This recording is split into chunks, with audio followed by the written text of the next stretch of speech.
Hi, Kathryn here with Handmade by Circle Art Designs.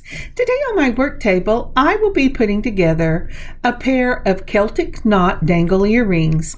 This is a bargain bead box project using the beads from the December Bargain Bead Box, and it's project 3 for the month of January in this brand new year. So let's turn our eyes to our work table and get started. All right, so the first thing I see when I turn my eyes to the work table is this beautiful mat, and it's thankful and blessed. And I try to remember that every day, that I am thankful for all the blessings that God has given me. And I have a little blessing to share with you, too, actually. The first one is, I didn't have to make lunch today. Lunch was already made. We had our home group start last night, up again after the holidays, and I was so thankful to see all those people. What a blessing they are. And everybody divvied up what they had brought, and I had enough for lunch today that I could make my lunch and my husband's, and my daughter was working from home, and I had enough for her as well. What a real blessing when the Lord provides for you before you even know that you want to be provided for in that way. Well, let's go ahead and let's put out the mat. Now, as we're laying this mat out and getting the camera in the right position, what have you got to be thankful for today? Have you counted your blessings? You know, it doesn't have to be big to be a real blessing and to be thankful to the Lord for what He has given you. All right, so I think the mat or the camera is where I want the mat to be. All I have to do is get the little pin. There we go. And see if I can't figure out where the center of this is. And I put my finger there, and we're going to go ahead and put my little pin there. It doesn't stop me from getting out of line, but it's helpful. Here we go. So from the December Bargain Bead Box, we will be using the Stardust spacer beads. Oh, they are so pretty. They are 4mm brass beads, but they have this lovely, lovely, lovely beautiful silver on them, and I really like them. Let's see if we can't get out these. Go ahead and get them out and show them to you. Isn't that pretty? I just love these. All right, move them all where they need to go. So next up, we will be using this 18 by 16 millimeter woven knot charms. I just love these little Celtic charms. They are so pretty. And although they say charms, they are just the right size to make earrings out of. And you know, in the Bargain Bead Box for December, we got quite a few of them, and I will be using them in other projects. Aren't those pretty? I just love them. Now for my own stash, I am using a 4x3mm faceted barrel bead in a crystal blue shadow. This has it has a purple blue flash to it, but it is a shadowy smoky color. Now you can find these, not these, but a similar color in bicones on Fire Mountain, and just give them a look. I think they're called celestial bicones, but they are just lovely, and they would work well for this as well. These started out as a bargain bead box, but that was from a year ago. So again, from the December Bargain Bead Box, I've pulled these 4mm crystal faceted bicones. These are in a matte white, and they are so pretty. Let's take some out and show them to you. Aren't those beautiful? I just love the matte. You know, I never think about buying the matte colors on my own, so I'm always happy when they show up in a subscription box. You know, if you haven't ever tried one of the subscription boxes for Bargain Bead Box, I highly recommend it, and they do not sponsor me. Oh, excuse me, I have a frog in my throat. Now, these are from my own stash. These are little 4mm crystal garnets, and they also came from a bargain bead box. I'm one of these people that always have lots of things left over because I'm slow at making. So I use them in all kinds of projects. You're going to need 2 ear wires. These are the sterling silver ear wires. I got those off of Amazon. I really like using them.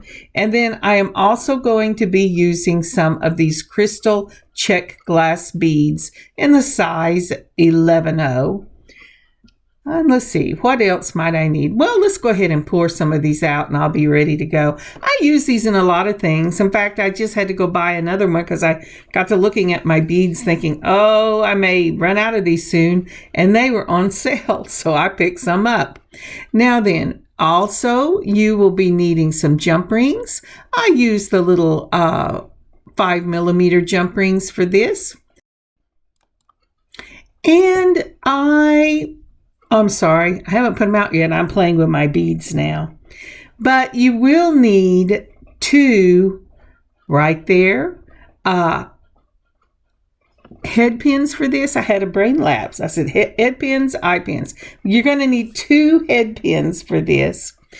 And the ones I'm using are silver plated. You don't have to use silver plated. You're going to cover them all up with beads anyway.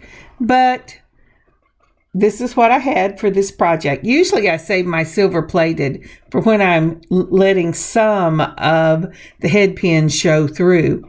But for this one, you're going to need some eye pins. And I said 2, that is not correct. You're going to need 6 of them. Now, as always, make sure that your eye pins are straight. Oop, it got away from me. I'm using my nylon pliers, straightening this up with a combination of nylon pliers and of using fingers, because you do want them relatively straight. The beads are forgiving because they're larger beads, but if there's a very big curve in your eye pin, it is not going to work for you. So I have all these to straighten out. We'll do the little finger ones this way. I'm like, oh, there's a lot. Maybe I'll straighten them in a minute. Maybe you don't need to see me straighten all of these. But you do, it's really important whenever you're, especially doing dangles, that you start out with as straight an eye pin as you can. And it doesn't matter where you buy eye pins. I have bought them in bags. I bought them with cardboard behind them. I bought them in little plastic, the little plastic containers with the lids. It doesn't matter. They always come bent. I don't know, or the majority of them are bent. So always take the time to go ahead and straighten out your eye pins. And let's go on and we'll move on. So now that we've got them all straightened out, let's start with our longest dangle. This will be the one in the middle. We're starting off with that Stardust spacer ball.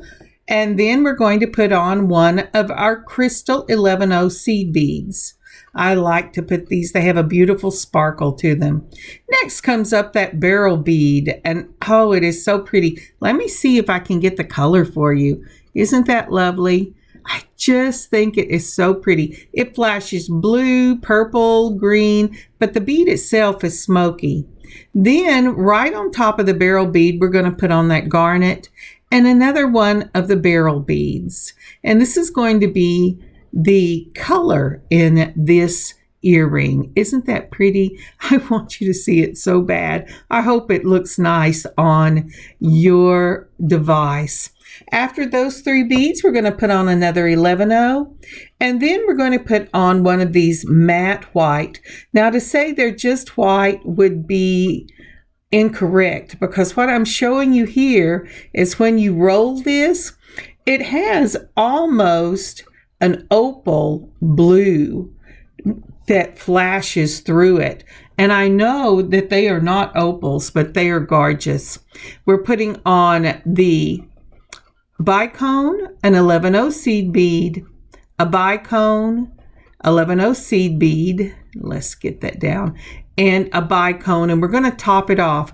And let me get you a picture of this middle section. So again, this will be the middle dangle. This will be the longest dangle in your earring. And we're starting off with the Stardust spacer ball, then an 11/0 crystal seed bead, then that beautiful beryl bead, the garnet, a beryl bead, and then another of the 11/0 crystal seed beads. Then from that point, we're going to put on the matte white bicone, an 11/0, the bicone, an 11/0, the bicone, and we're going to top it off with an 11/0 so that we finished the look of this beautiful long dangle. All right, let's go on. And here's one more look of that. Isn't that pretty? Oh, it is just gorgeous when you look at it and you're in person. And this is where we're going to end up placing this on that Celtic knot. Isn't that lovely? I just love it. All right, taking another of your head pins that you have straightened out. Again, we're going to start this pattern exactly the same. Now, when these earrings are finished, they'll hang kind of in a chevron. But it's only going to be 3 dangles. So the outside will be exactly the same. We have put on the Stardust, then our 11/0, and then a beryl bead. This beautiful garnet, you know, I save these garnets. I have to really think about using them because it's my birthstone. But here you go. If I can find the little hole, we're going to go ahead and put this garnet on. You know, you wouldn't think it would be that hard to see, but with the light shining on it just right, I think I'm hitting the hole. I think finally I go, well, is there a hole there? All right. We got that garnet on. We're going to get another one of these beryl beads. At least I know where the bottom of the bead is in this one. And then we're going to go ahead and put an 11/0 on. And now for this one, after we put our 11/0 on, we're going to go ahead and put the matte, another 11/0, and the matte, and an 11/0, so that these outside will only have 2 of your bicones at the top. Everything else is the same. And when this lays out, then it should give you a chevron look to it. Let's see, and make that beautiful chevron V. So it will lay just like that. You can see there's a V in the white, and there is a V in the beautiful colors at the bottom. All right, we have one more to do for this one. We might as well talk while I'm doing this. You have your Stardust and your 11/0, the beryl bead. Then we're going to get the garnet on, and oh no, you know you don't put a beryl bead on there. What are you doing? Have you lost your mind? Let's see, did I get ahead of myself? Let's see here. Yes, I thought, oops, I got ahead of myself. What was I thinking? You know, I think about, well, you can edit these things out. And I'm telling you, there's a lot that I do edit out because I go, oh, that was just crazy, Kathryn. But everybody makes mistakes. Especially if I'm listening to an audiobook when I'm doing this, or someone in the family walks by, or the phone rings, or my favorite, my daughter's dog decides to run under the work table and bark. My mind is completely gone. But here is the outside again. And so when you put that on those beautiful Celtic knot charms, it's going to make a lovely, lovely chevron design. So now we need to make the loops to join these dangles to our charm.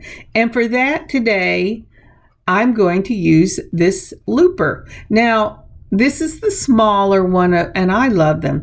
I have two sizes. This is the 1.25, and I have a 2.25. Now there's a hole on one side. You're going to put your eye pin through. You're going to take it across the jaws just like that and put it into that hole. Now when you're doing it and you've got beads on it, on the other side you want to put your beads right up against the jaws. So we're going to go across just like this, get it into that hole, and then we're going to press that 11-0 right up against the jaw. Do you see that right there? That way when you close these loopers, they are going to make that make that loop as close to that 11-0 as they can without breaking it. Okay. When you do it, it should be in a straight line, just like that, when you've closed the jaws, and then tilt it back a little bit, because you want this to form a question mark when you take it off. Release the jaws, and let's see if I show you that question mark. Okay, so it does have a question mark. You're going to go ahead and close it. Oh, and I've moved it all the way down to where it's touching the wire. And now I'm going to back it off a little bit just below the circle so that I will get that completed circle loop right on top of the beads. You don't want your loop to go over to the right or to the left, because if you do that, then your beads or your dangle is going to hang crooked on your piece. Again, go through the hole, make sure the 11-0 is right up against the side, make sure that you close it really good and tight, and then it should form that line. Back it off a little bit, and there's the question mark I was talking about. Did you see that? If you didn't, back it up and stop it, because it's worth looking at. That question mark is what's going to make that circle easier for you to get it right over the middle of your dangle. I'm using my straight nose pliers to go ahead and close it. Then, oh, there you go. And it's closed up, and it is setting right over the loop. And we've got one more to do, and that one will be finished, and we will be ready to join these. This is an easy project, but it is so elegant, and it has such a classic look to it. It is a gorgeous, gorgeous piece to add to your wardrobe. All right, you don't need me to tell you this again, but just in case, I've got it through this is the longest of it, and it just barely fits through that little circle on the other side, the hole on the other side. But it's all the same steps. You want to make that question mark just like that. You want to take your straight nose pliers when you're through and just make sure that you close that all the way up and that it is setting, and mine isn't, so I'm going to back it off just a bit so that it's sitting over the top of the beads just like that. Now I'm going to make sure that it's closed, because it has to sit over the beads. That is so important. It was something it took me quite a while to figure out why my dangles were hanging lopsided. And it was because I was not setting the loop right over the center of the beads. So learn from my mistakes. It's really important. Now we're going to take two chain nose pliers, or a chain nose and curve, and we're going to open up our jump rings. I am using these little 5mm, and these are they're really 5x4. They are ovals. I like the ovals because the slit is on the side and it's less likely to pull open. When you open this, twist with one wrist, and then you're going to go ahead and put on your charm. Decide which is your back. Put your charm where the split is facing the back, like that. Then you're going to go ahead and put on your dangle, just like that. And I've started with the short one. Then closing with one side of the wrist, give it a little rock motion so that closes. If you notice, I always touch my jump rings, and that's because if they are rough, they're not closed. It's either gone up over it or under it, or you just haven't got the sides closed yet. Open it up with one twist of the wrist so that you're not stressing that metal. As I always say, metal, like clay, has a memory. And if you warp it, if you're too hard with it, it will remember that. And when you least expect it, it will warp itself back out of shape and you'll lose part of your piece. And the other thing, because I was talking through it, always make sure that whatever you've decided is your back, you put the jump ring opening facing the back of your earring. So all the openings are on the back and all the solid piece is on the front. It gives it a cleaner, more professional look. That is also something I had to learn the hard way. I thought, a jump ring is a jump ring, but I was so wrong. Anyway, there is a woman called, her channel is Thunder Horse Descendant, and she is the one that I watched long time ago now, and she was the one who told me about oval jump rings. There are places where I have to use round, but if I have an option, I use the oval. And here are these pairs finished and ready for their tops. Sorry you're having to put up with my gravelly voice today. As my grandfather would say, you have a frog in your throat. And I think I do. So I've already turned these. I gently turn them. I like my earrings to face the front. And if you want your earrings to face the front, the loop on the earring and the loop on your ear wire have to be in the same plane. So they have to be vertical to each other. So I've made sure and turned both of the loops on my ear wires. I'm going to open up my jump rings just like I did before, and I am using the ovals. And then I am going to put my charm on. I'm going to decide to make sure I have the front facing me, and then and it really doesn't matter. It can be front or back, but you want your ear wire to be facing the front of your ear ring. So that is why I have this ear wire kind of crazy. What I have done is I have put the front of the earring on first on the jump ring, and then the front of the ear wire on top of that. Let's do this again. We're going to open up that jump ring. Going to look at my ear wire and just make sure, my earring, and make sure I have the front facing me. It looks like I do. So I'm going to put that front right like that so it's facing me. Then I'm going to put the ear wire on, and then I'm going to close it up. And it should be, the front should be facing the same direction as the ear wire, just like that. So if you just want to make sure fronts and fronts face or backs and backs face, so that the front will face when you put it on. And here are some pictures. Aren't those pretty? I just love these. I love the design. I love the look. They are just beautiful. Thank you for joining me on this beading adventure today. I had such a good time and I have laughed a lot. I hope you've laughed too. You can laugh with me. You can laugh at me. I don't care. It's a lot of fun. God bless you with the rest of your week.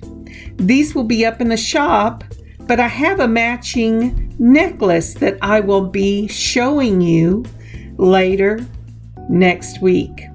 And so I'm not putting these up in the shop till I get the necklace put up as well. God bless you. Have a great weekend, and I'll see you next week. Kathryn, handmade by Circle Art Designs. Blessing y'all.